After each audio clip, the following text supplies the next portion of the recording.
Jérusalem, ville sainte, l'un des endroits les plus sacrés qui soient. Pour les Juifs, qui partout dans le monde prient en se tournant vers Jérusalem. Pour les chrétiens, car c'est à Jérusalem que Jésus passa les dernières années de sa vie, qu'il enseigna, fut arrêté, crucifié et qu'il ressuscita. Pour les musulmans enfin, qui voient dans Jérusalem le lieu d'où Mahomet, d'après la tradition, monta vers les cieux.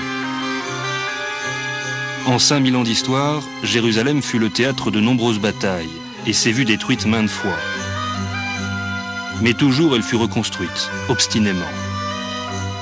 Dans cette ville aux pierres massives, juifs, musulmans et chrétiens vivent côte à côte depuis des siècles.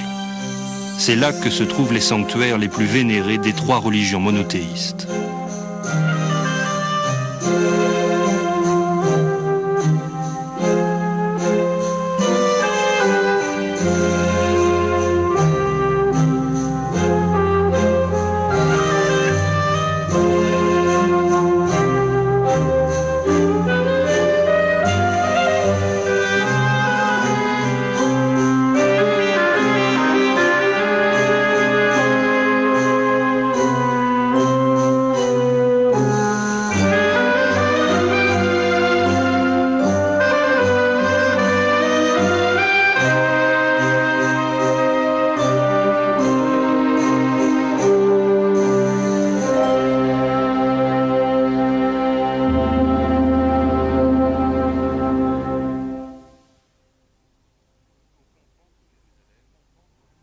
Pour comprendre Jérusalem, revenons 3000 ans en arrière, à l'époque de David. Au XIe siècle avant Jésus-Christ, David, de la tribu de Juda, est couronné à Hébron et reconnu comme roi à la fois par les tribus d'Israël et par celles de Juda. Ces deux groupes de tribus se retrouvent ainsi artificiellement réunis pendant 80 ans, durée des règnes de David et de son fils Salomon. C'est pendant cette période que Jérusalem devient la capitale religieuse et temporelle d'Israël. En choisissant Jérusalem pour capitale de son royaume, David a vu clair. Jusqu'alors, cette enclave étrangère séparait Juda d'Israël. David la conquiert avec un seul bataillon et désormais, la ville des Jébuséens sera étroitement associée à la dynastie de David pendant plus de 4 siècles. Mais Jérusalem bénéficie également d'une excellente situation géographique. Les vallées du Cédron et de Hagaï forment une protection naturelle, tandis que la source de Gihon approvisionne la ville en eau.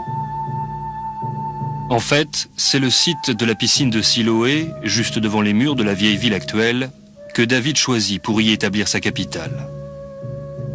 La piscine de Siloé recueille l'eau de la source de Gihon, au moyen du tunnel d'Ézéchias. Comme il n'y a pas d'autre cours d'eau à Jérusalem, il était essentiel de le protéger en cas de guerre.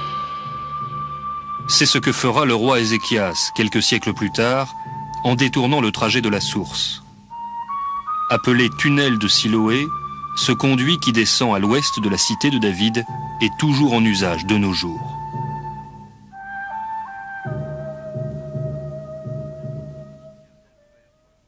David veut édifier un sanctuaire sur le mont Moria qui se trouve à proximité, mais il se sent indigne de cette entreprise sacrée, parce qu'étant un guerrier, il a les mains tachées de sang. Il achète donc le terrain destiné au temple et en confie la réalisation à son fils Salomon. En 961 avant notre ère, Salomon entreprend la construction du premier temple consacré au Dieu des Juifs.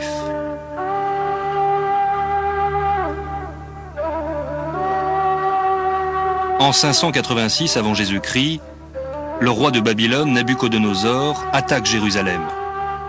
Ses armées mettent le feu au temple et le peuple juif est emmené en captivité à Babylone.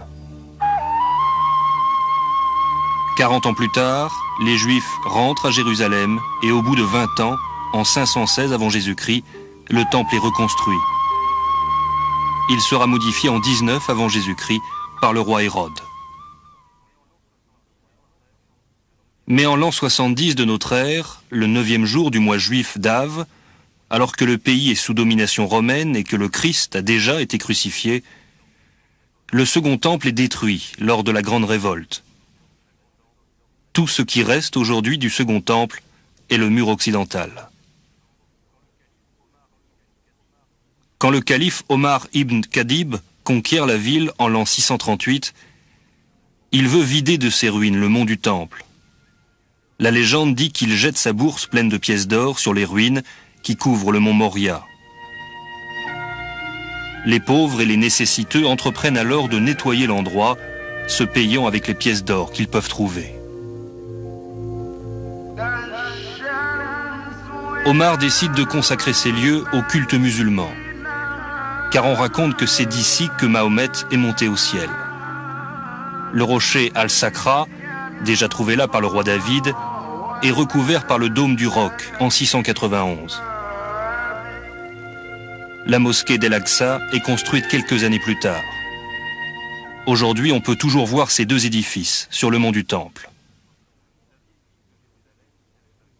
La vieille ville de Jérusalem s'élève à 800 mètres au-dessus du niveau de la mer. Et elle est divisée en 4 quartiers caractéristiques. Le quartier chrétien au nord-ouest, le quartier musulman au nord-est, le quartier arménien au sud-ouest et le quartier juif au sud-est. L'enceinte de la ville fut reconstruite au XVIe siècle par Soliman le Magnifique, le sultan turc. D'une dizaine de mètres de hauteur moyenne, elle couvre une circonférence d'environ 4 kilomètres. La muraille est percée de 8 portes par lesquelles on entre dans la ville. La porte de Damas est la plus ornée.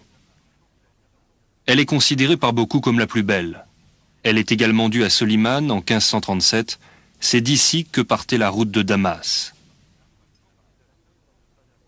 La nouvelle porte est la seule à ne pas avoir été construite par Soliman. Elle a été percée en 1889 pour faciliter le passage entre le quartier chrétien et les institutions catholiques qui se trouvaient en dehors des murs. La porte de Jaffa ouvrait la route du port de Jaffa. C'était donc un point de passage important pour le commerce.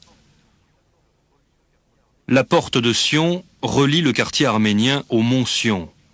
On l'appelle aussi la porte du quartier juif.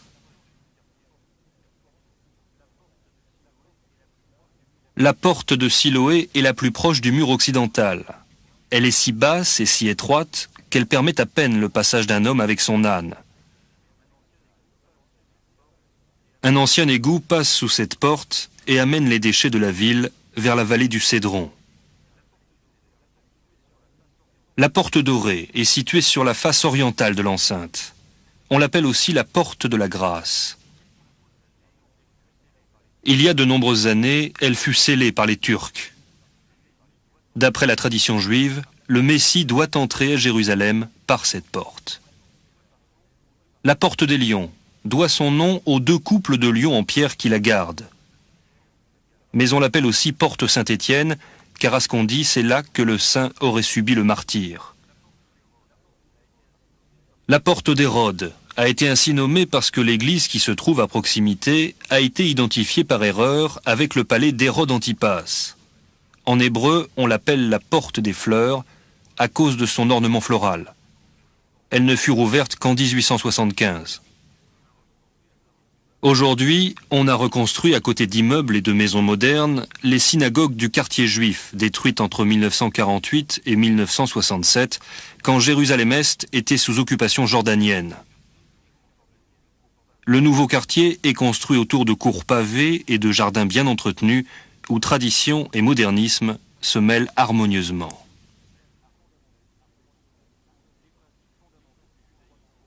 Les principes fondamentaux du judaïsme sont les suivants. Croyance en un Dieu unique, reconnaissance de la Bible et des écrits prophétiques ainsi que du Talmud.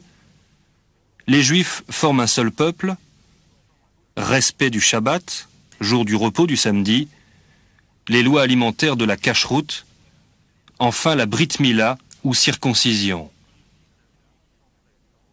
Il existe ainsi 613 commandements et Jérusalem occupe une place centrale dans la religion juive. Le quartier juif comporte quelques-uns des plus anciens édifices de la ville. La cité de David date du deuxième temple et se trouve juste devant l'enceinte actuelle, non loin du mont du Temple. La ville basse est assez bien connue. Les fouilles archéologiques ont complété les données fournies par la Bible. Mais sur la ville haute, on dispose de peu d'informations et les fouilles sont beaucoup plus strictement réglementées. On sait seulement qu'il y avait un quartier résidentiel habité par la famille royale et l'aristocratie.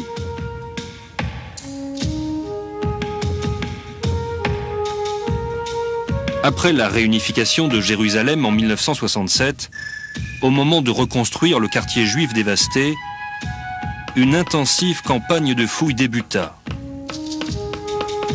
Elle dura jusqu'en 1983. Les excavations ont mis au jour des vestiges de différentes époques, indiquant que cette région fut peuplée et fortifiée pour la première fois au 8e siècle avant Jésus-Christ, sous les rois de Judée. Jérusalem était alors une ville importante qui incluait l'ancienne cité de David. Après sa destruction par les Babyloniens en 586 avant Jésus-Christ, la ville haute fut abandonnée. Les exilés qui rentraient s'installaient exclusivement dans la cité de David. La ville haute ne sera à nouveau fortifiée que sous les rois hasmonéens de 132 à 37 avant Jésus-Christ et elle atteindra son apogée de 37 avant Jésus-Christ à l'an 70 de notre ère, après la construction du temple d'Hérode. C'est sur la période hérodienne, qui correspond au début de la domination romaine, que l'on a trouvé le plus d'informations lors des fouilles sur le quartier juif. L'état de conservation souvent remarquable des vestiges permet de reconstituer pour la première fois l'aspect du quartier résidentiel de Jérusalem à la fin de la période du Second Temple. Dans ce que l'on a appelé le quartier hérodien, le musée Vol, construit sur le site archéologique, évoque parfaitement cette époque.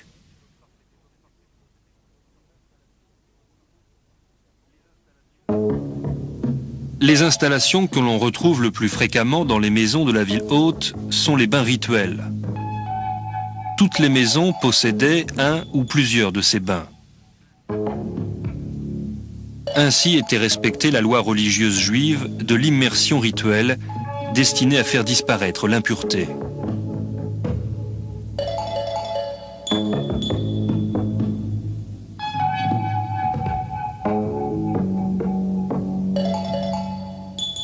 Ces anciennes demeures étaient souvent décorées avec art, ce qui témoigne d'un haut standard de vie. Dans le monde hellénistique, puis romain, les sols étaient décorés de mosaïques et les murs de fresques manifestaient une grande créativité.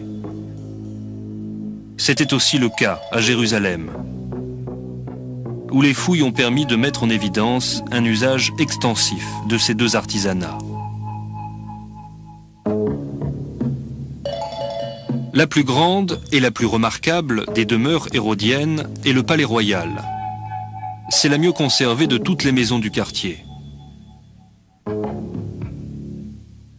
2 étages ont été mis à jour, un rez-de-chaussée réservé aux pièces d'habitation et un sous-sol qui contenait les pièces de service et les bains. Jérusalem possède de nombreux sites archéologiques, mais celui-ci est le seul qui donne un aperçu de la vie à l'époque du Second Temple. Le quartier hérodien nous découvre une Jérusalem jusque-là ignorée. Un autre épisode de l'histoire juive est exposé dans le quartier juif, au musée de l'Holocauste. Il y a là le souvenir obsédant des atrocités commises pendant la Seconde Guerre mondiale. On y voit les fours crématoires utilisés dans les camps de concentration et des photographies insoutenables qui nous rappellent les heures les plus sombres de l'histoire humaine.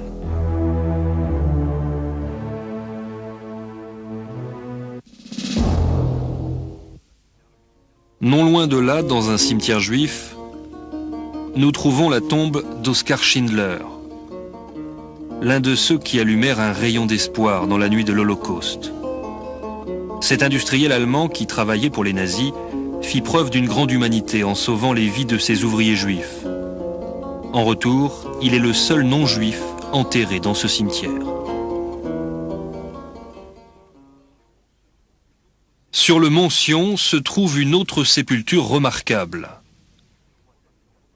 la tombe du roi David.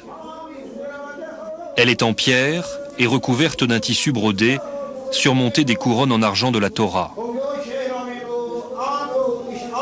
Il n'est pas certain qu'il s'agisse de la tombe authentique du roi, ce qui ne l'empêche pas d'être l'un des lieux les plus sacrés pour les Juifs du monde entier. De 1948 à 1967, alors que les Juifs n'avaient pas accès au mur occidental qui était sous occupation jordanienne, les pèlerins venaient prier devant cette tombe.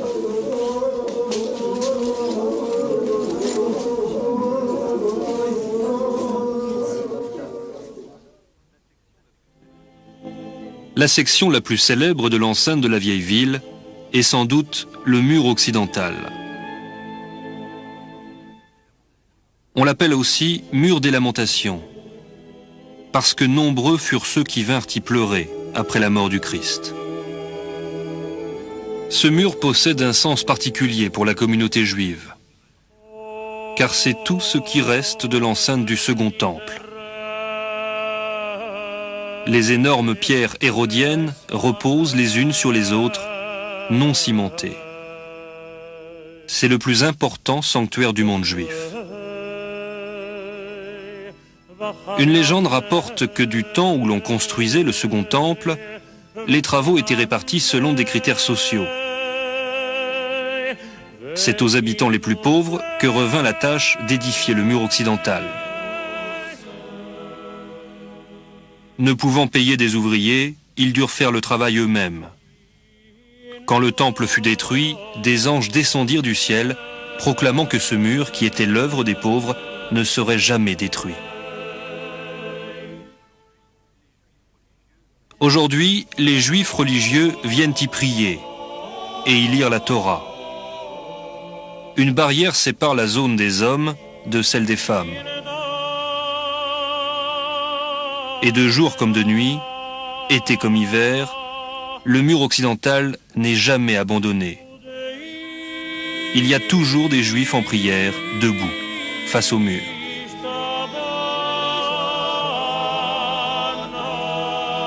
Observons les fissures et les interstices entre les pierres massives. Depuis très longtemps, la croyance veut que si l'on écrit un souhait sur un morceau de papier et que l'on glisse le papier entre les pierres en disant une prière, le souhait se réalisera. Que ce soit vrai ou non, le mur est plein de petits papiers pliés.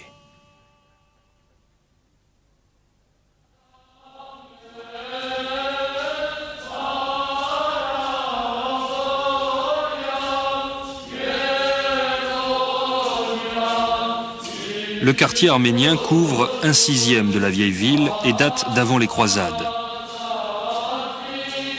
Il est bien aménagé, avec des établissements d'enseignement et des institutions publiques, des zones d'habitation et des monuments historiques. Les édifices moins anciens que ceux du quartier juif sont parfaitement conservés. La disposition du quartier arménien témoigne d'un grand sens de l'espace. Et les vastes places contrastent avec les étroites ruelles qui sillonnent le reste de la ville. C'est un secteur très vert qui abrite des arbres très anciens. Parmi ceux-ci, un vieil olivier auquel, dit-on, Jésus fut attaché pour être flagellé. Il se trouve devant le couvent de l'Olivier, là où, d'après le Nouveau Testament, Jésus fut jugé avant d'être envoyé au grand prêtre Caïphe. Cet arbre antique produisit des fruits en 1972 pour la première fois de mémoire d'Arméniens.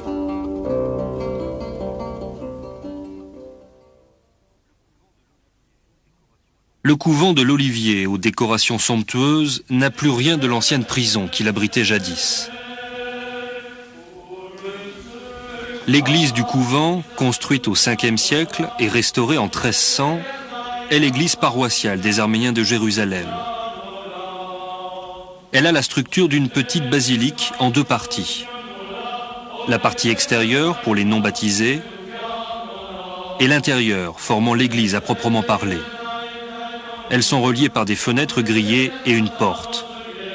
L'église est magnifiquement décorée dans le style arménien, sculptures dorées, des tableaux anciens, murs et piliers carrelés.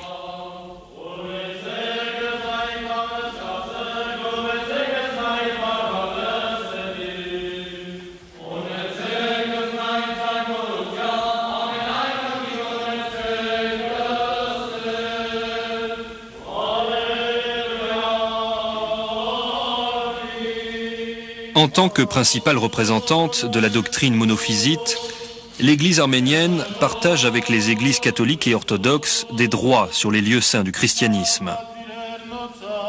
La présence des Arméniens à Jérusalem remonte à l'an 254 de notre ère.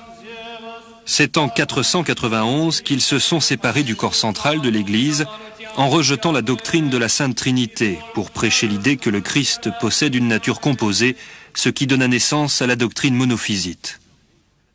Par suite de nombreuses persécutions, le peuple arménien s'est dispersé.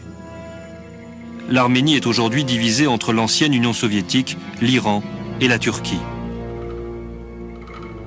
Les Arméniens ont subi un génocide de la part des Turcs. Un musée commémore les massacres et les dévastations dont ils ont été les victimes.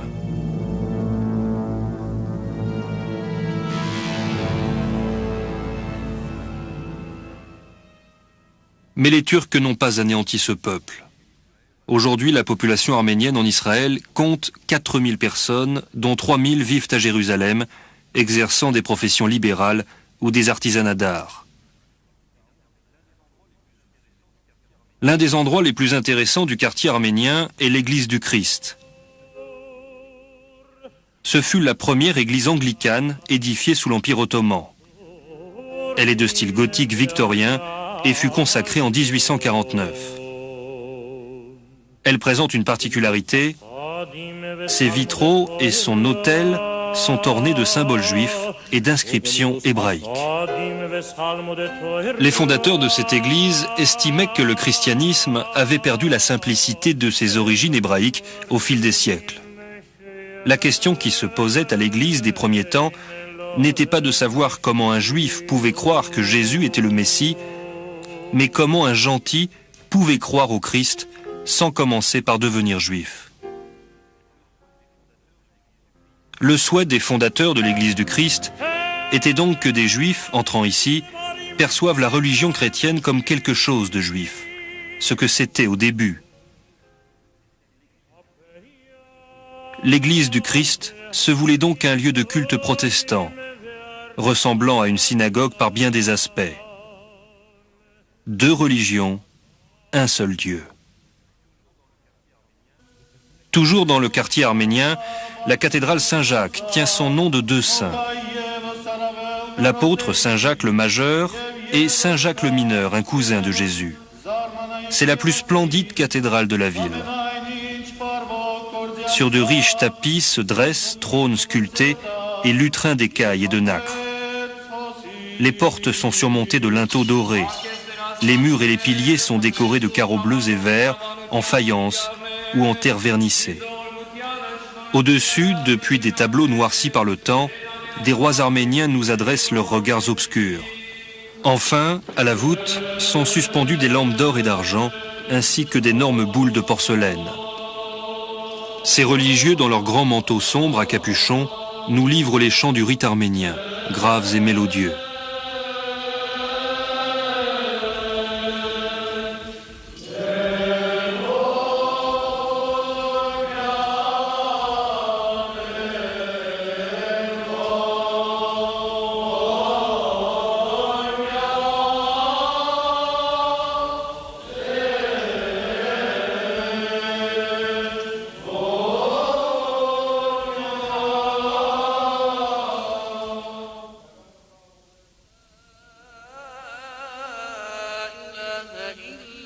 Le quartier musulman de la vieille ville est un parfait exemple de la manière dont les trois religions coexistent. C'est en effet au cœur de ce quartier que se trouvent les stations de la croix. Ce chemin emprunté par Jésus depuis le moment de sa condamnation jusqu'à sa crucifixion. C'est ici également, au-dessus de la maison natale de la Vierge, que se dresse l'église consacrée à Sainte Anne, la mère de Marie. Il faut descendre plusieurs marches creusées dans la pierre pour atteindre, en sous-sol, ces deux pièces. Peut-être une cuisine et une salle de séjour. C'est sans doute ici que Marie est née et a grandi. Et c'est ici que ses parents furent enterrés. Mais dans le quartier musulman, ce sont surtout les monuments musulmans et les principes de l'islam qui prévalent. Le monothéisme, le jour de repos et le vendredi, le livre saint et le Coran, Mahomet et le prophète envoyé par Dieu. Les lieux saints de l'islam sont la Mecque, Médine et Jérusalem, et le pèlerinage de la Mecque s'appelle le Hajj. Les musulmans doivent prier 5 fois par jour en s'orientant vers la Mecque. Enfin, il faut respecter le devoir de charité et bien sûr, les fêtes religieuses. En plus de la quantité de mosquées disséminées dans Jérusalem, l'un des édifices les plus frappants et sans doute le plus apparent est le dôme du Roc, situé au sommet du mont du Temple, également appelé mont Moria ou encore Haram esh-Sharif, ce qui signifie sanctuaire majestueux. Le dôme du Roc est entouré d'un haut mur dont certaines parties se confondent avec l'enceinte de la vieille ville.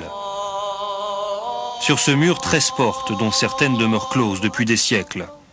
Ce secteur occupe environ 18 hectares, près d'1/6 de la vieille ville. Jadis, le mont Moria était une colline rocailleuse aux pentes abruptes. À 2 reprises au moins, sous les rois Salomon et Hérode le Grand, des travaux de comblement furent réalisés afin d'élargir la plateforme destinée à la construction du temple.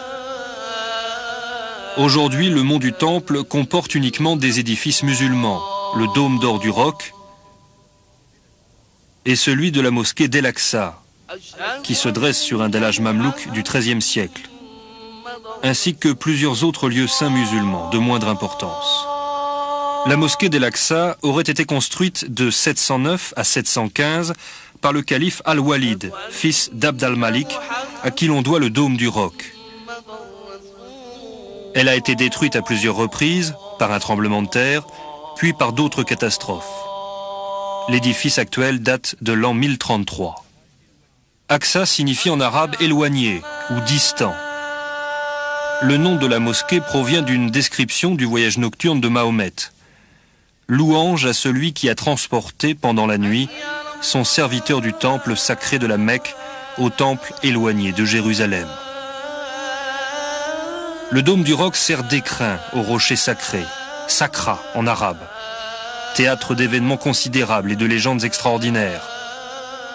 L'extérieur est recouvert de marbre et de carreaux en faïence de Perse, qui déroulent des inscriptions coraniques. Le dôme est en aluminium et en bronze, doré à la feuille. Édifié par le calife omeyyade Abd al-Malik entre 685 et 705, il a survécu aux tremblements de terre, aux incendies, aux changements de propriétaires et aux transformations. Depuis plus de 1200 ans, il n'a pratiquement pas bougé. Le bâtiment forme un octogone régulier de 54 mètres de diamètre, dont chaque côté mesure 19 mètres de long. Le dôme s'élève au-dessus d'un tympan cylindrique de 23 mètres de diamètre. La hauteur totale est de 33 mètres. L'intérieur est décoré de motifs végétaux, géométriques et calligraphiques, car l'islam, comme le judaïsme, prohibe toute reproduction de l'image humaine. Ces délicats motifs sont tous différents les uns des autres. La surface brute, couverte de minuscules cratères du rocher sacré, dont la hauteur varie de 90 cm à 1,50 m, offre un curieux contraste avec le somptueux monument qui l'entoure. Il existe quantité de légendes attachées à ce rocher. C'est ici que les Cananéens offraient leurs sacrifices païens il y a environ 5000 ans. Ici qu'Abraham s'apprêta à sacrifier son fils, Isaac. C'est l'aire de battage que David acheta aux Jébuséens pour y construire le temple. Et c'est ici que Salomon plaça l'autel. Les recherches contemporaines indiquent que c'était également l'emplacement du Saint des Saints. Enfin, une tradition islamique dit que de ce rocher, Mahomet est monté vers le ciel. Les bazars et les marchés de la vieille ville conduisent du quartier musulman au quartier chrétien. Au passage, ils offrent d'infinies possibilités pour les amateurs de marchandages. C'est tout le Moyen-Orient qui s'offre ici, dans un déploiement d'odeurs d'épices, de confiseries, de fruits et de légumes. Les étalages et les boutiques présentent antiquités, céramiques, bijoux, objets sculptés en bois d'olivier, broderies et maroquinerie. Juste avant d'entrer dans la vieille ville, au pied du mont des Oliviers, se trouve l'un des plus hauts lieux du christianisme. L'église de l'Assomption, qui contient le tombeau de la Vierge. La première église date du début du 5e siècle. Les croisés la rebâtirent vers 1130. Depuis 1757, elle appartient à l'église grecque qui la partage avec l'église arménienne.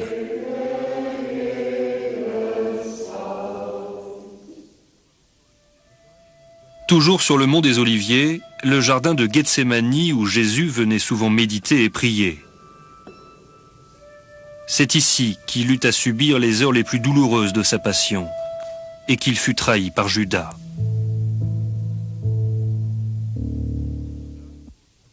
Non loin de là, au sommet du mont Sion, se trouve une salle restaurée en 1988, la salle où eut lieu la scène, le dernier repas du Christ. Mais retournons à la vieille ville. La Via Dolorosa correspond au trajet parcouru par le Christ depuis le Prétorium jusqu'au Calvaire. 14 stations commémorent les événements qui eurent lieu sur le chemin de croix.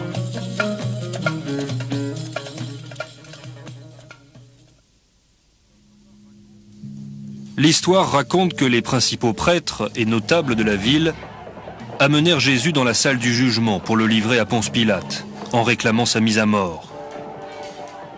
Pilate demanda à Jésus s'il était le roi des Juifs, et Jésus répondit oui. Alors Pilate s'en remit à la foule rassemblée, et demanda qui il devait remettre en liberté. Jésus ou le voleur et meurtrier Barabbas. La foule choisit Barabbas, exigeant que Jésus soit crucifié. Les soldats du gouverneur emmenèrent donc Jésus dans la salle commune et le remirent à une bande de soldats.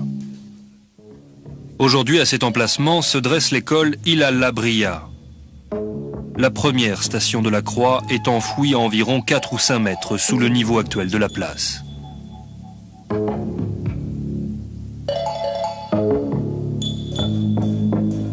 Deux chapelles ont été élevées à la deuxième station. La première, le sanctuaire de la flagellation, se trouve là où, d'après la tradition, le Christ fut fouetté. Saint Jean, chapitre 19, versets 1 et 2. Alors Pilate ordonna de prendre Jésus et de le flageller. Puis les soldats, tressant une couronne avec des épines, la lui mirent sur la tête et ils le revêtirent d'un manteau de couleur pourpre.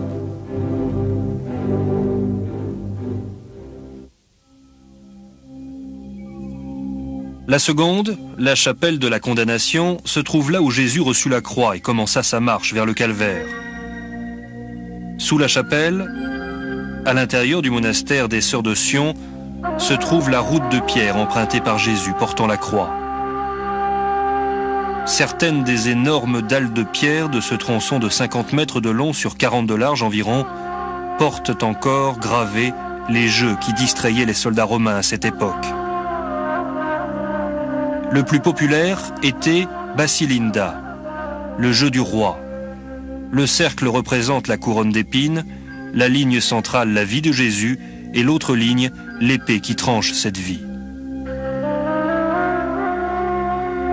Si le tableau est parvenu jusqu'à nous, les règles du jeu n'ont pas survécu.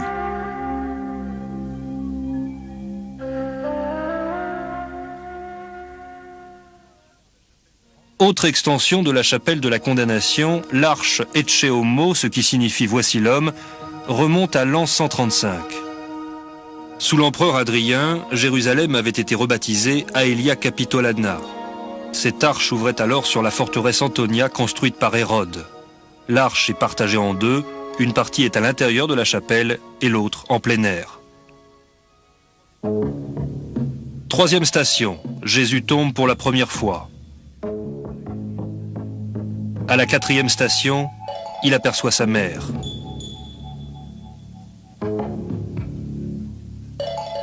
La cinquième station correspond à l'endroit où Jésus, commençant à plier sous la croix, Simon de Cyrène lui porte secours. D'ici, nous nous rendons sur le mont du Calvaire, où sont situées les stations 6 à 9. Les suivantes, jusqu'à la 14e, sont à l'intérieur de l'église du Saint-Sépulcre. Sixième station, Sainte Véronique essuie le visage de Jésus avec son voile.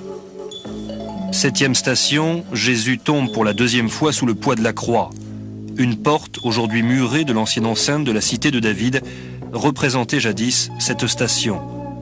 La ville a depuis longtemps débordé l'enceinte.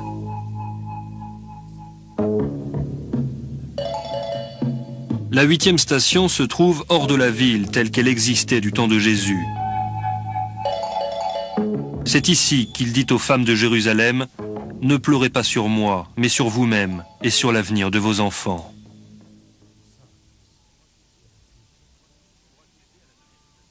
Pour accéder à la 9e station, nous devons faire un petit détour par les ruelles du marché, à cause des maisons qui ont été construites depuis l'époque du Christ.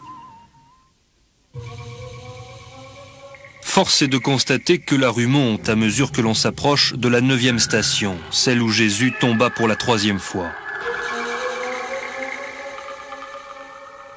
C'est au sommet du mont du Calvaire, Golgotha en hébreu, que se trouve le Saint-Sépulcre, avec l'église de la Résurrection qui renferme les 5 dernières stations de la croix.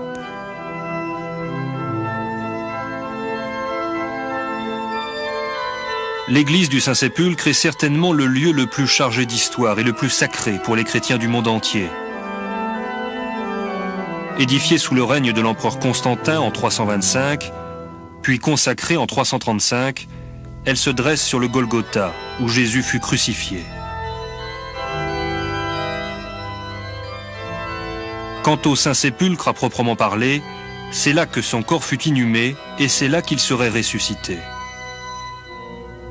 L'église, construite par sainte Hélène, mère de Constantin, fut détruite par les Perses en 614. Elle fut reconstruite par Abbot Modestos, puis détruite à nouveau en 1009 par le calife Hakim. Constantin Monomaque la restaura et l'église actuelle fut achevée en 1149 par les croisés, après la conquête de Jérusalem.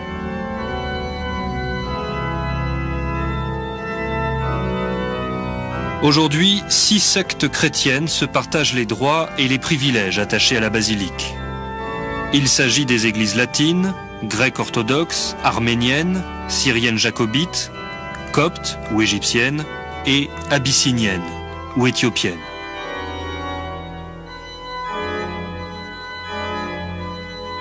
Les arcades qui marquent la 10e station sont visibles dès l'abord de l'église. À l'intérieur, tandis que nous gravissons les marches qui conduisent au calvaire, il est intéressant de remarquer que si chacune des 6 sectes chrétiennes possède des droits spécifiques sur le Saint-Sépulcre, ce sont les musulmans qui détiennent les clés de la porte d'entrée. Car les sectes sont fréquemment en désaccord quant à l'administration des lieux. Ainsi, c'est à une autorité neutre que l'on a confié ce pouvoir symbolique. Les 10e, 11e et 12e stations sont côte à côte et font chacune l'objet de mosaïques minutieusement détaillées. À la 10e station, Jésus est débarrassé de la croix et dépouillé de ses vêtements. C'est l'envers de cette arcade qu'on aperçoit avant d'entrer dans l'église. La 11e station correspond à l'emplacement où Jésus fut mis en croix. La 12e station représente la crucifixion et la mort du Christ sur la croix. C'est sur le Golgotha que le supplice romain de la crucifixion avait lieu. Il y a 3 chapelles. La chapelle du Golgotha, qui appartient à l'église grecque orthodoxe, la chapelle Notre-Dame des Douleurs et celle de la crucifixion, qui appartiennent toutes deux à l'église catholique et sont entretenues par les frères franciscains. Saint Luc, chapitre 23, versets 33 et 34. Arrivés au lieu dit du crâne, ils l'y crucifièrent ainsi que les malfaiteurs, l'un à droite et l'autre à gauche. Jésus, lui, disait « Mon Père, pardonne-leur, ils ne savent pas ce qu'ils font. »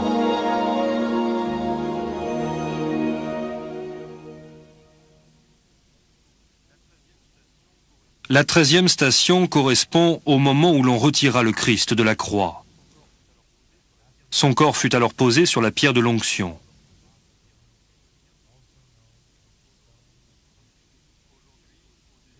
Aujourd'hui, au-dessus de cette grande pierre polie, rouge, à l'entrée de la basilique, 8 lampes sont suspendues. C'est ici que Nicodème oignit le corps du Christ et l'enveloppa d'un tissu blanc. Jadis, un oratoire s'élevait à cet endroit. La 14e et dernière station de la croix est le tombeau de Jésus.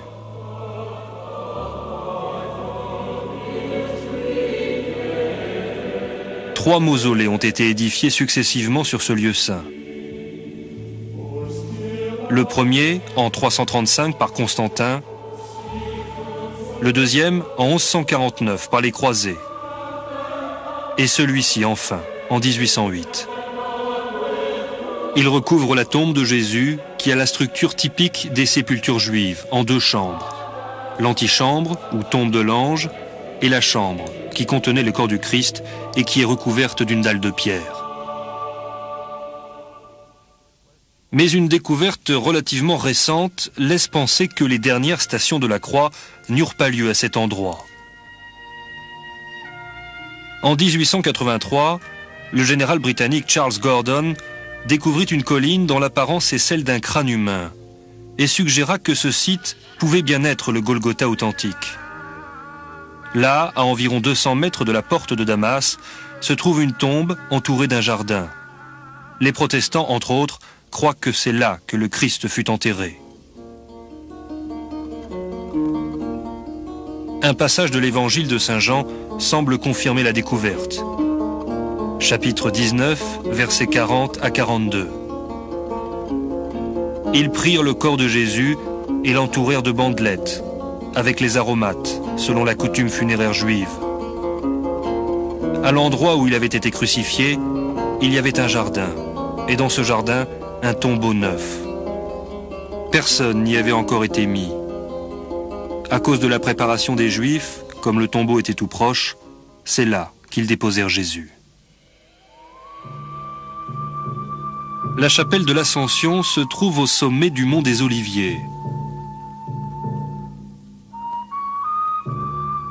Érigée avant 387 par une pieuse romaine du nom de Poménia, elle fut détruite par les Perses en 614. Les piliers et les arcades qui l'entourent furent construites par les croisés en 1099. Et le mur ainsi que le dôme par Saladin en 1187, date où la chapelle fut transformée en mosquée. À l'intérieur de la chapelle, on peut voir la pierre d'où le Christ monta au ciel. Actes des Apôtres, chapitre 1, verset 11. Celui qui vous a été enlevé, ce même Jésus, viendra comme cela, de la même manière dont vous l'avez vu partir vers le ciel. Jérusalem est une ville unique par son histoire, par sa signification religieuse pour des millions de gens et par son extraordinaire diversité. Aujourd'hui, à Jérusalem, 3 religions, avec leurs sectes, leurs langues, leurs écoles et leur culture, composent un kaléidoscope de traditions et de pratiques ancestrales. Les Juifs forment un peuple et une religion, bien que venant de pays différents.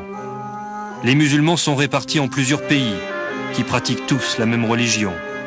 Les chrétiens viennent de différents pays et sont répartis en de nombreux groupes religieux. Cette diversité, léguée par l'histoire, confère à Jérusalem son charme si particulier, faisant d'elle la ville où 3 religions célèbrent un seul Dieu.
Les bazars et les marchés de la vieille ville conduisent du quartier musulman au quartier chrétien. Au passage, ils offrent d'infinies possibilités pour les amateurs de marchandages. C'est tout le Moyen-Orient qui s'offre ici, dans un déploiement d'odeurs d'épices, de confiseries, de fruits et de légumes. Les étalages et les boutiques présentent antiquités, céramiques, bijoux, objets sculptés en bois d'olivier, broderies et maroquinerie. Juste avant d'entrer dans la vieille ville, au pied du mont des Oliviers, se trouve l'un des plus hauts lieux du christianisme, l'église de l'Assomption, qui contient le tombeau de la Vierge. La première église date du début du 5e siècle. Les croisés la rebâtirent vers 1130. Depuis 1757, elle appartient à l'église grecque qui la partage avec l'église arménienne.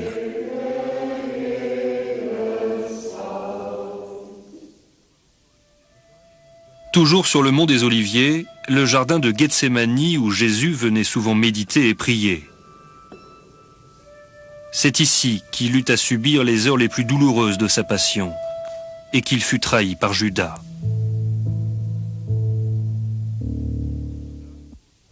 Non loin de là, au sommet du mont Sion, se trouve une salle restaurée en 1988, la salle où eut lieu la scène, le dernier repas du Christ. Mais retournons à la vieille ville.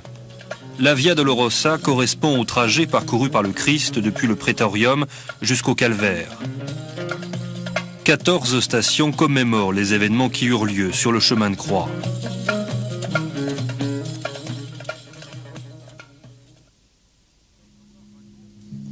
L'histoire raconte que les principaux prêtres et notables de la ville amenèrent Jésus dans la salle du jugement pour le livrer à Ponce Pilate, en réclamant sa mise à mort. Pilate demanda à Jésus s'il était le roi des Juifs, et Jésus répondit oui. Alors Pilate s'en remit à la foule rassemblée, et demanda qui il devait remettre en liberté. Jésus ou le voleur et meurtrier Barabbas. La foule choisit Barabbas, exigeant que Jésus soit crucifié. Les soldats du gouverneur emmenèrent donc Jésus dans la salle commune et le remirent à une bande de soldats. Aujourd'hui, à cet emplacement se dresse l'école Ilalla Bria. La première station de la croix est enfouie à environ 4 ou 5 mètres sous le niveau actuel de la place.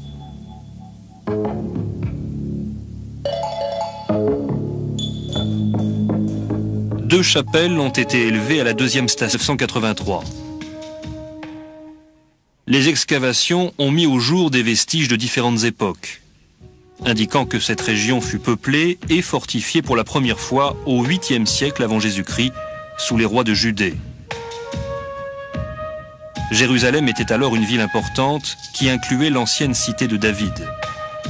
Après sa destruction par les Babyloniens en 586 avant Jésus-Christ, la ville haute fut abandonnée. Les exilés qui rentraient s'installaient exclusivement dans la cité de David. La ville haute ne sera à nouveau fortifiée que sous les rois hasmonéens de 132 à 37 avant Jésus-Christ, et elle atteindra son apogée de 37 avant Jésus-Christ à l'an 70 de notre ère, après la construction du temple d'Hérode. C'est sur la période hérodienne, qui correspond au début de la domination romaine, que l'on a trouvé le plus d'informations lors des fouilles sur le quartier juif.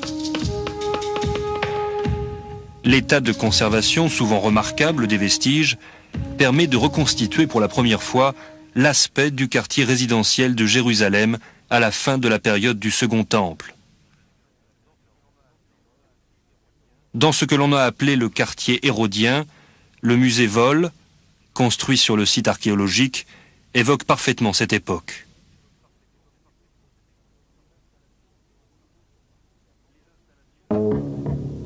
Les installations que l'on retrouve le plus fréquemment dans les maisons de la ville haute sont les bains rituels. Toutes les maisons possédaient un ou plusieurs de ces bains. Ainsi était respectée la loi religieuse juive de l'immersion rituelle destinée à faire disparaître l'impureté.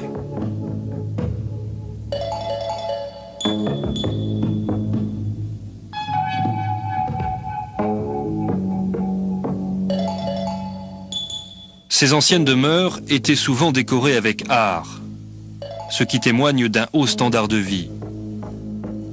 Dans le monde hellénistique, puis romain, les sols étaient décorés de mosaïques et les murs de fresques manifestaient une grande créativité. C'était aussi le cas à Jérusalem, où les fouilles ont permis de mettre en évidence un usage extensif de ces deux artisanats. La plus grande et la plus remarquable des demeures hérodiennes est le palais royal. C'est la mieux conservée de toutes les maisons du quartier. 2 étages ont été mis à jour, un rez-de-chaussée réservé aux pièces d'habitation et un sous-sol qui contenait les pièces de service et les bains.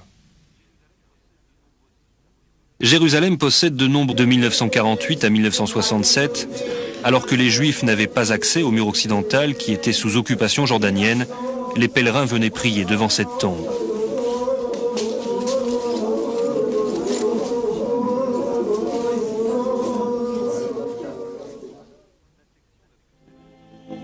La section la plus célèbre de l'enceinte de la vieille ville est sans doute le mur occidental. On l'appelle aussi mur des lamentations, parce que nombreux furent ceux qui vinrent y pleurer après la mort du Christ. Ce mur possède un sens particulier pour la communauté juive, car c'est tout ce qui reste de l'enceinte du Second Temple. Les énormes pierres hérodiennes reposent les unes sur les autres, non cimentées. C'est le plus important sanctuaire du monde juif. Une légende rapporte que du temps où l'on construisait le Second Temple, les travaux étaient répartis selon des critères sociaux. C'est aux habitants les plus pauvres que revint la tâche d'édifier le mur occidental. Ne pouvant payer des ouvriers, ils durent faire le travail eux-mêmes. Quand le temple fut détruit, des anges descendirent du ciel, proclamant que ce mur, qui était l'œuvre des pauvres, ne serait jamais détruit. Aujourd'hui, les juifs religieux viennent y prier et y lire la Torah. Une barrière sépare la zone des hommes de celle des femmes. Et de jour comme de nuit, été comme hiver, le mur occidental n'est jamais abandonné. Il y a toujours des juifs en prière, debout, face au mur.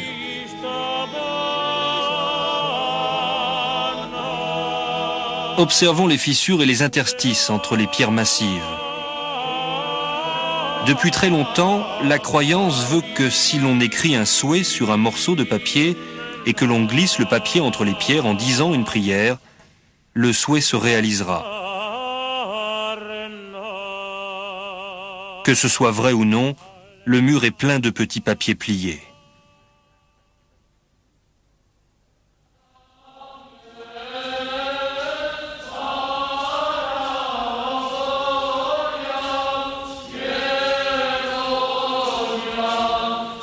Le quartier arménien couvre 1/6 de la vieille ville et date d'avant les croisades. Il est bien aménagé, avec des établissements d'enseignement et des institutions publiques, des zones d'habitation et des monuments historiques. Le monde entier. Édifiée sous le règne de l'empereur Constantin en 325, puis consacrée en 335, elle se dresse sur le Golgotha, où Jésus fut crucifié. Quant au Saint-Sépulcre à proprement parler, c'est là que son corps fut inhumé et c'est là qu'il serait ressuscité. L'église, construite par sainte Hélène, mère de Constantin, fut détruite par les Perses en 614. Elle fut reconstruite par Abbot Modestos, puis détruite à nouveau en 1009 par le calife Hakim. Constantin Monomaque la restaura et l'église actuelle fut achevée en 1149 par les croisés, après la conquête de Jérusalem.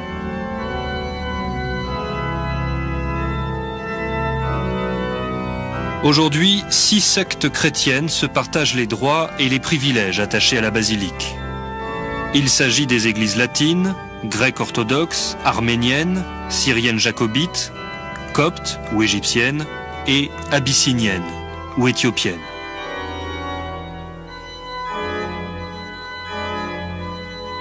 Les arcades qui marquent la 10e station sont visibles dès l'abord de l'église. À l'intérieur, tandis que nous gravissons les marches qui conduisent au calvaire, il est intéressant de remarquer que si chacune des 6 sectes chrétiennes possède des droits spécifiques sur le Saint-Sépulcre, ce sont les musulmans qui détiennent les clés de la porte d'entrée. Car les sectes sont fréquemment en désaccord quant à l'administration des lieux. Ainsi, c'est à une autorité neutre que l'on a confié ce pouvoir symbolique. Les 10e, 11e et 12e stations sont côte à côte et font chacune l'objet de mosaïques minutieusement détaillées.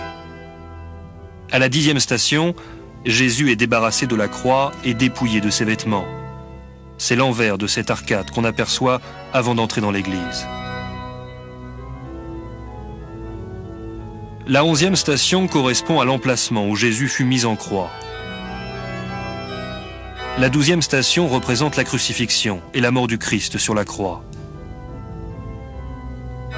C'est sur le Golgotha que le supplice romain de la crucifixion avait lieu. Il y a 3 chapelles. La chapelle du Golgotha, qui appartient à l'église grecque orthodoxe, la chapelle Notre-Dame des Douleurs, et celle de la crucifixion, qui appartiennent toutes deux à l'église catholique et sont entretenues par les frères franciscains. Saint Luc, chapitre 23, versets 33 et 34. Arrivé au lieu dit du crâne, que David acheta aux Jébuséens pour y construire le temple, et c'est ici que Salomon plaça l'autel. Les recherches contemporaines indiquent que c'était également l'emplacement du Saint des Saints. Enfin, une tradition islamique dit que de ce rocher, Mahomet est monté vers le ciel. Les bazars et les marchés de la vieille ville conduisent du quartier musulman au quartier chrétien. Au passage, ils offrent d'infinies possibilités pour les amateurs de marchandages. C'est tout le Moyen-Orient qui s'offre ici, dans un déploiement d'odeurs d'épices, de confiseries, de fruits et de légumes. Les étalages et les boutiques présentent antiquités, céramiques, bijoux, objets sculptés en bois d'olivier, broderies et maroquinerie.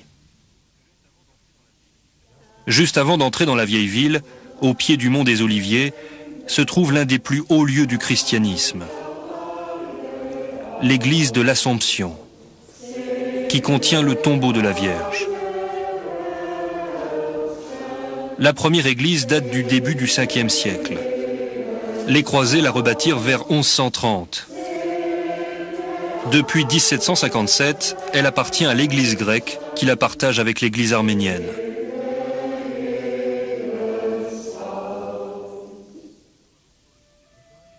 Toujours sur le mont des Oliviers, le jardin de Gethsémani où Jésus venait souvent méditer et prier.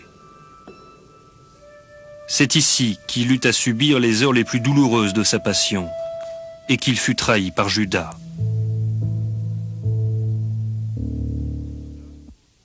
Non loin de là, au sommet du mont Sion, se trouve une salle restaurée en 1988, la salle où eut lieu la scène, le dernier repas du Christ. Mais retournons à la vieille ville.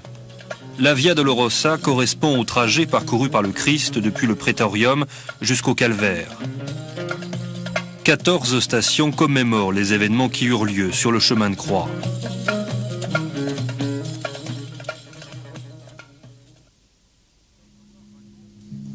L'histoire raconte que les principaux prêtres et notables de la ville amenèrent Jésus dans la salle du jugement pour le livrer à Ponce Pilate, en réclamant sa mise à mort. Pilate demanda à Jésus s'il était le roi des Juifs, et Jésus répondit oui. Alors Pilate s'en remit à la foule rassemblée et demanda qui il devait remettre en liberté. Jésus ou le voleur et meurtrier Barabbas. La foule choisit Barabbas, exigeant que Jésus soit crucifié. Les soldats du gouverneur emmenèrent donc Jésus dans la salle commune et le remirent à une bande de soldats. Plus tard, en détournant le trajet de la source. Appelé tunnel de Siloé, ce conduit qui descend à l'ouest de la cité de David est toujours en usage de nos jours.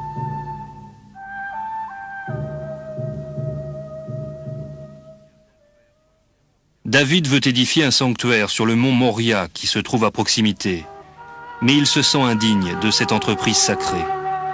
Parce qu'étant un guerrier, il a les mains tachées de sang. Il achète donc le terrain destiné au temple et en confie la réalisation à son fils, Salomon. En 961 avant notre ère, Salomon entreprend la construction du premier temple consacré au Dieu des Juifs.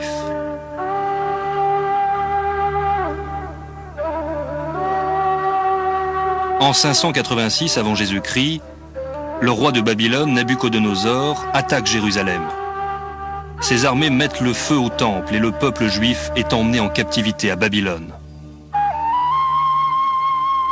40 ans plus tard, les Juifs rentrent à Jérusalem et au bout de 20 ans, en 516 avant Jésus-Christ, le temple est reconstruit. Il sera modifié en 19 avant Jésus-Christ par le roi Hérode.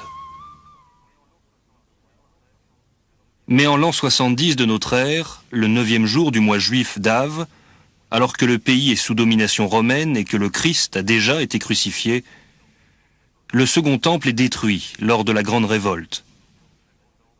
Tout ce qui reste aujourd'hui du second temple est le mur occidental. Quand le calife Omar ibn Khadib conquiert la ville en l'an 638, il veut vider de ses ruines le mont du temple. La légende dit qu'il jette sa bourse pleine de pièces d'or sur les ruines qui couvrent le mont Moria. Les pauvres et les nécessiteux entreprennent alors de nettoyer l'endroit, se payant avec les pièces d'or qu'ils peuvent trouver. Omar décide de consacrer ces lieux au culte musulman, car on raconte que c'est d'ici que Mahomet est monté au ciel. Le rocher Al-Sakra, déjà trouvé là par le roi David, est recouvert par le dôme du Roc en 691. La mosquée d'El-Aqsa est construite quelques années plus tard. Aujourd'hui, on peut toujours voir ces deux édifices sur le mont du Temple. La vieille ville de Jérusalem s'élève à 800 mètres au-dessus du niveau de la mer. Et elle est divisée en 4 quartiers caractéristiques. Le quartier chrétien au nord-ouest, le quartier musulman au nord-est, le quartier arménien au sud-ouest. C'est la mieux conservée de toutes les maisons du quartier. 2 étages ont été mis à jour, un rez-de-chaussée réservé aux pièces d'habitation et un sous-sol qui contenait les pièces de service et les bains. Jérusalem possède de nombreux sites archéologiques, mais celui-ci est le seul qui donne un aperçu de la vie à l'époque du Second Temple. Le quartier hérodien nous découvre une Jérusalem jusque-là ignorée. Un autre épisode de l'histoire juive est exposé dans le quartier juif, au musée de l'Holocauste. Il y a là le souvenir obsédant des atrocités commises pendant la Seconde Guerre mondiale. On y voit les fours crématoires utilisés dans les camps de concentration et des photographies insoutenables qui nous rappellent les heures les plus sombres de l'histoire humaine.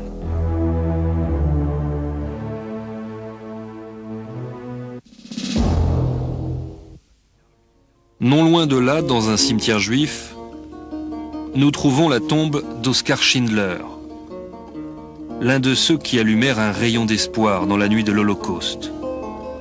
Cet industriel allemand qui travaillait pour les nazis fit preuve d'une grande humanité en sauvant les vies de ses ouvriers juifs.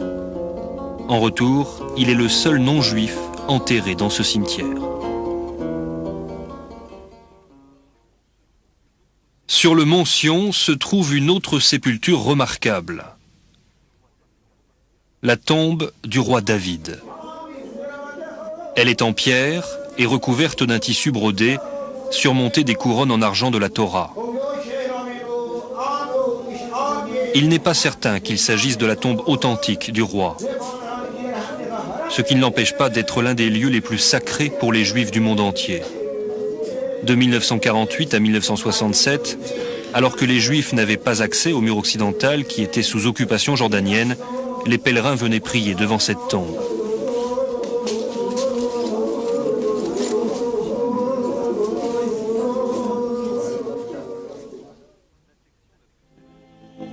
La section la plus célèbre de l'enceinte de la vieille ville est sans doute le mur occidental. On l'appelle aussi mur des lamentations, parce que nombreux furent ceux qui vinrent y pleurer après la mort du Christ. Ce mur possède un sens particulier pour la communauté juive, car c'est tout ce qui reste de l'enceinte du Second Temple. Les énormes pierres hérodiennes reposent les unes sur les autres, non cimentées. Et s'est vue détruite maintes fois. Mais toujours elle fut reconstruite, obstinément. Dans cette ville aux pierres massives, juifs, musulmans et chrétiens vivent côte à côte depuis des siècles. C'est là que se trouvent les sanctuaires les plus vénérés des 3 religions monothéistes.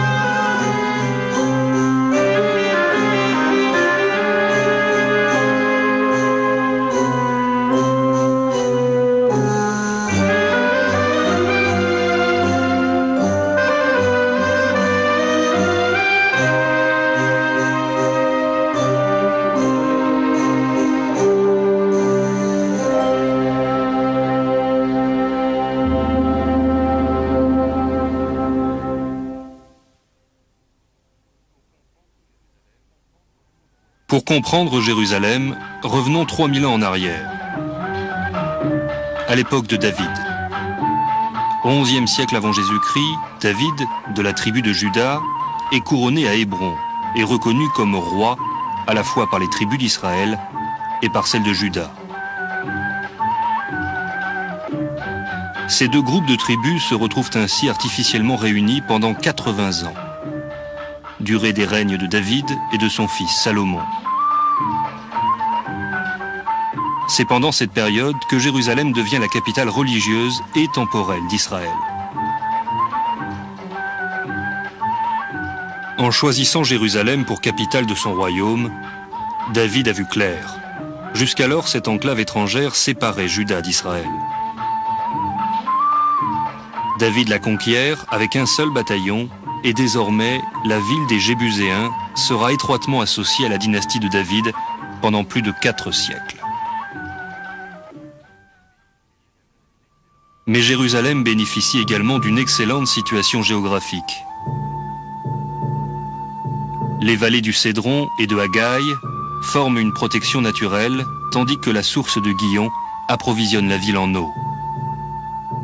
En fait, c'est le site de la piscine de Siloé, juste devant les murs de la vieille ville actuelle, que David choisit pour y établir sa capitale. La piscine de Siloé recueille l'eau de la source de Guillon, au moyen du tunnel d'Ézéchias. Comme il n'y a pas d'autre cours d'eau à Jérusalem, il était essentiel de le protéger en cas de guerre. C'est ce que fera le roi Ézéchias quelques siècles plus tard.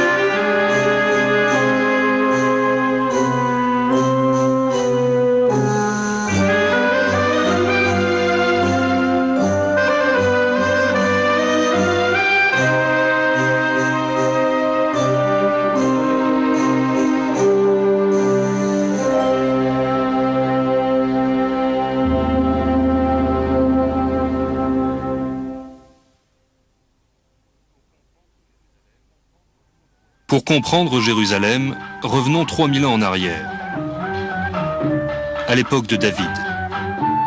Au XIe siècle avant Jésus-Christ, David, de la tribu de Juda, est couronné à Hébron et reconnu comme roi à la fois par les tribus d'Israël et par celles de Juda.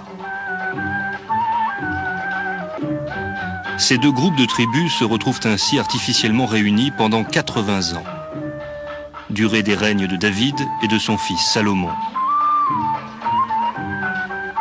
C'est pendant cette période que Jérusalem devient la capitale religieuse et temporelle d'Israël. En choisissant Jérusalem pour capitale de son royaume, David a vu clair. Jusqu'alors, cette enclave étrangère séparait Juda d'Israël.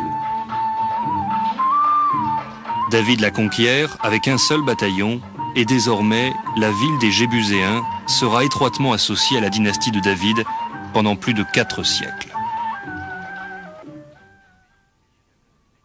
Mais Jérusalem bénéficie également d'une excellente situation géographique.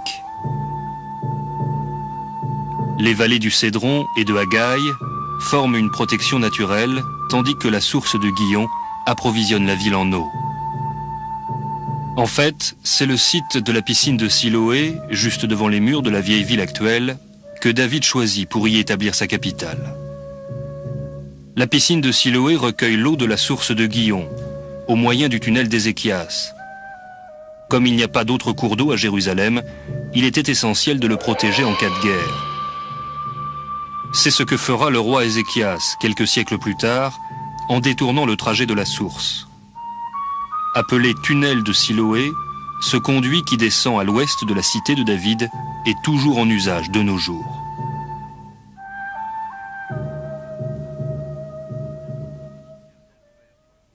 David veut édifier un sanctuaire sur le mont Moria qui se trouve à proximité, mais il se sent indigne de cette entreprise sacrée. Parce qu'étant un guerrier, il a les mains tachées de sang. Il achète donc le terrain destiné au temple et en confie la réalisation à son fils Salomon.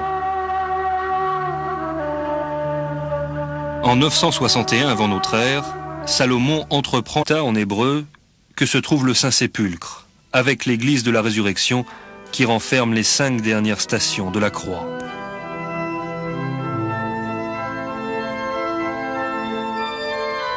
L'église du Saint-Sépulcre est certainement le lieu le plus chargé d'histoire et le plus sacré pour les chrétiens du monde entier. Édifiée sous le règne de l'empereur Constantin en 325, puis consacrée en 335, elle se dresse sur le Golgotha, où Jésus fut crucifié. Quant au Saint-Sépulcre à proprement parler, c'est là que son corps fut inhumé et c'est là qu'il serait ressuscité. L'église, construite par sainte Hélène, mère de Constantin, fut détruite par les Perses en 614. Elle fut reconstruite par Abbot Modestos, puis détruite à nouveau en 1009 par le calife Hakim. Constantin Monomaque la restaura et l'église actuelle fut achevée en 1149 par les croisés, après la conquête de Jérusalem.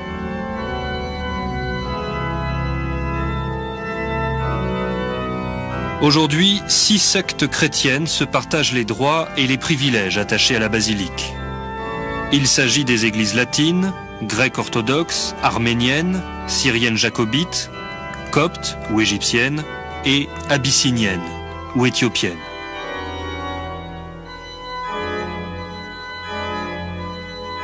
Les arcades qui marquent la 10e station sont visibles dès l'abord de l'église. À l'intérieur, tandis que nous gravissons les marches qui conduisent au calvaire, il est intéressant de remarquer que si chacune des 6 sectes chrétiennes possède des droits spécifiques sur le Saint-Sépulcre, ce sont les musulmans qui détiennent les clés de la porte d'entrée. Car les sectes sont fréquemment en désaccord quant à l'administration des lieux. Ainsi, c'est à une autorité neutre que l'on a confié ce pouvoir symbolique. Les 10e, 11e et 12e stations sont côte à côte et font chacune l'objet de mosaïques minutieusement détaillées. À la 10e station, Jésus est débarrassé de la croix et dépouillé de ses vêtements. C'est l'envers de cette arcade qu'on aperçoit avant d'entrer dans l'église. La 11e station correspond à l'emplacement où Jésus fut mis en croix. La 12e station représente la crucifixion et la mort du Christ sur la croix. C'est sur le Golgotha que le supplice romain de la crucifixion avait lieu. Il y a 3 chapelles. La chapelle du Golgotha, qui appartient à l'église grecque orthodoxe, et désormais, la ville des Jébuséens sera étroitement associée à la dynastie de David pendant plus de 4 siècles. Mais Jérusalem bénéficie également d'une excellente situation géographique. Les vallées du Cédron et de Hagaï forment une protection naturelle, tandis que la source de Gihon approvisionne la ville en eau. En fait, c'est le site de la piscine de Siloé, juste devant les murs de la vieille ville actuelle, que David choisit pour y établir sa capitale. La piscine de Siloé recueille l'eau de la source de Gihon, au moyen du tunnel d'Ézéchias. Comme il n'y a pas d'autre cours d'eau à Jérusalem, il était essentiel de le protéger en cas de guerre. C'est ce que fera le roi Ézéchias quelques siècles plus tard, en détournant le trajet de la source. Appelé tunnel de Siloé, ce conduit qui descend à l'ouest de la cité de David est toujours en usage de nos jours.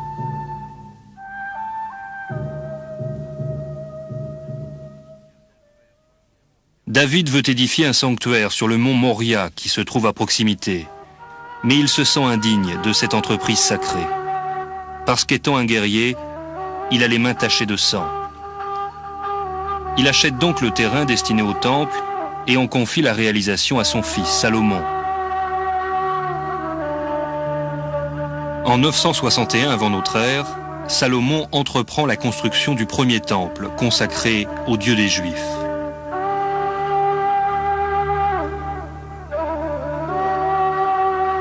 En 586 avant Jésus-Christ, le roi de Babylone, Nabuchodonosor, attaque Jérusalem.